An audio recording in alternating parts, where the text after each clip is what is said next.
приятно одевать.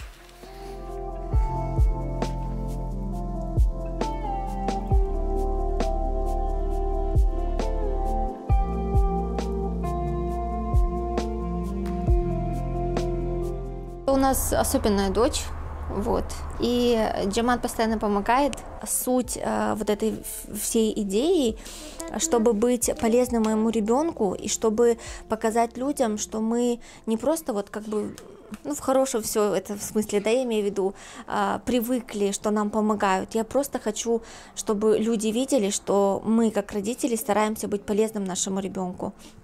И при этом люди, помогая нам, приобретая какое-то изделие, видя его у себя дома, будут вспоминать про Софику и про свои благие дела будут вспоминать.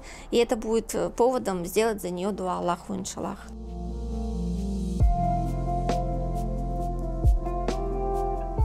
Захожу в магазин по рукоделию, а там всякие бусины, она так любит все, что блестит, яркое, переливается. И продавщица мне говорит: мамочка, вы не против, если я вашему ребенку бантики подарю? Она говорит: тетя, подождите, а кто вам сказал, что мне бантики нужны? Мне нужны вот эти два бриллианта. Выбрала себе пуговицы.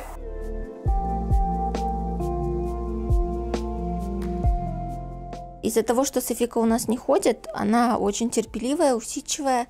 Ну, и я тоже такая усидчивая, домашняя, так скажем. Вот. Она все время со мной рядом, и она видит, как я вяжу. И часто мне говорит: Анака, давай попробую. Вот. И я ей, естественно, рассказываю, вот, для чего я стала вязать, что дает нам это вязание. Вот. И она интересуется этим. Я ваш. То есть я надеюсь, что ей это будет нравиться, и я передам ей свои навыки, свои знания по вязанию, иншаллах.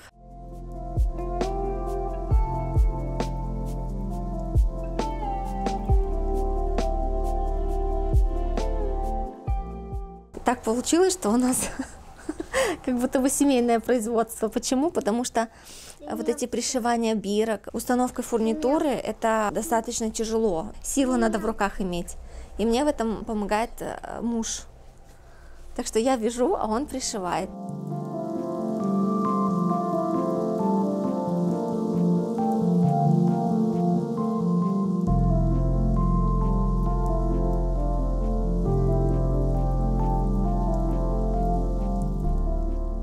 Мечтаю, чтобы это тоже сбылось, иншаллах, чтобы иметь такую школу и учить таких детей самостоятельному какому-то заработку.